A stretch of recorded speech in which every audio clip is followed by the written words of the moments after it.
Hello everyone. Today we're going to be talking about some of the fundamental tips, skills, characteristics, etc. that will help you succeed in studying for the GMAT exam. The first concept I'd like to teach you about is computational thinking.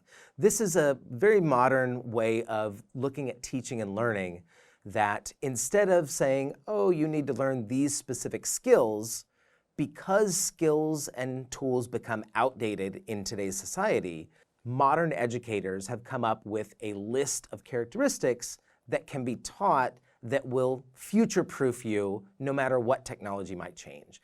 The four cornerstones of computational thinking are, first, decomposition. What this means is taking a complex problem and breaking it down into its smaller, simpler parts.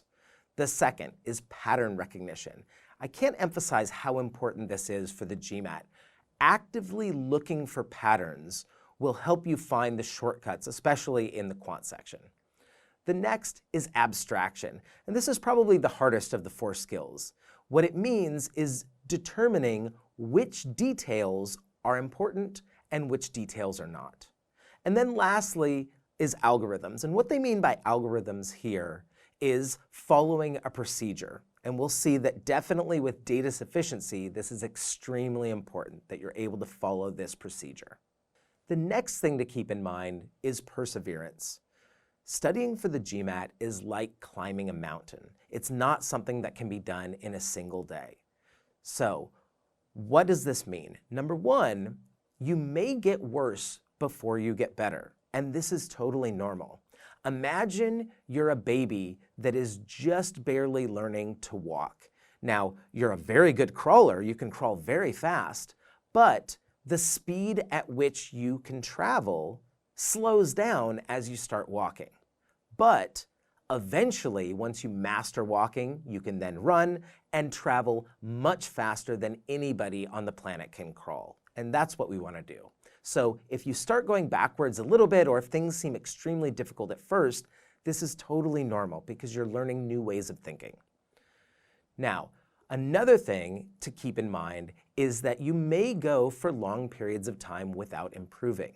You can think of studying for the GMAT, or really learning just about anything, as leveling up on a video game. So you build experience points, you build experience, you eventually get to a point where you're going to level up, and you jump up a level. But then you plateau for a while. You're not going to be constantly improving day after day. You'll hit a point where you won't really see any improvement. You'll just be doing the exercises and doing the practice and analyzing your mistakes. And eventually, though, you will get to the next level where you'll jump up to the next plateau. The only problem, or I would say the biggest problem, is that unlike a video game, we don't know how much XP you need to gain before leveling up. And the last thing I'd like you to keep in mind is that every day you take off from studying, you start moving backwards. And so the more consistently that you can study, the quicker you will proceed.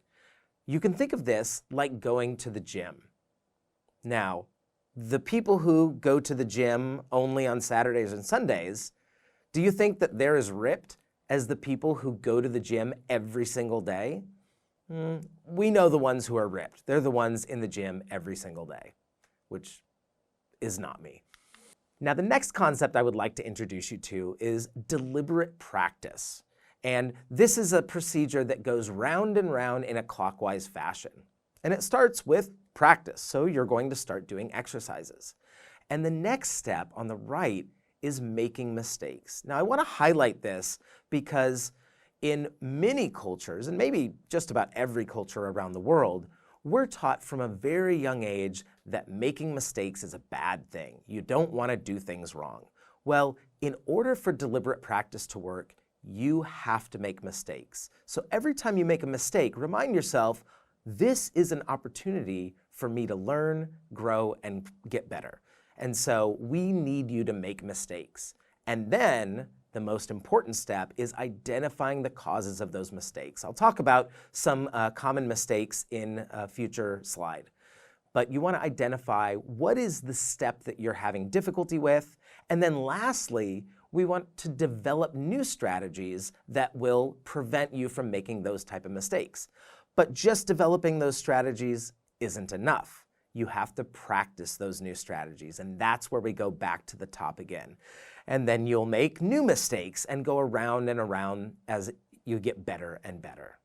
Another thing that I'd like you to keep in mind is that you want to strengthen the weakest link. And by this, what I mean is whatever area of the GMAT that is most difficult for you, or maybe I should say, whatever category you are getting the easiest level questions wrong, that's what you need to work on the most. Part of the reason for this is because of how the scoring algorithm works, that you get punished more for missing easy questions than you do if you miss hard questions. If you're not sure what your weakest link is, one good indicator is whatever type of question you hate the most, it's probably the one that you're worst at. So use these skills, keep them in mind, and practice them, and I'm sure that you will have success in studying for the GMAT. See you in the next lecture.